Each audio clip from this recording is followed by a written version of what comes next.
E esse é o quadro: o funcionário pede os benefícios e o gerente fala as condições. Vamos lá, moço.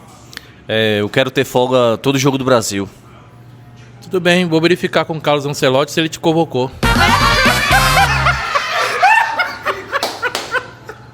Pode falar, moça. Eu quero trabalhar em home office.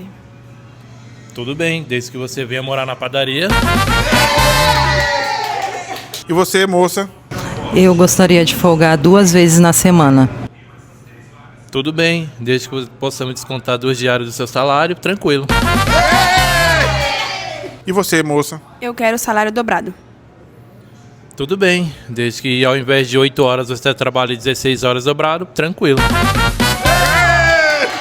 E você, moça? Eu quero trabalhar 4 horas por dia.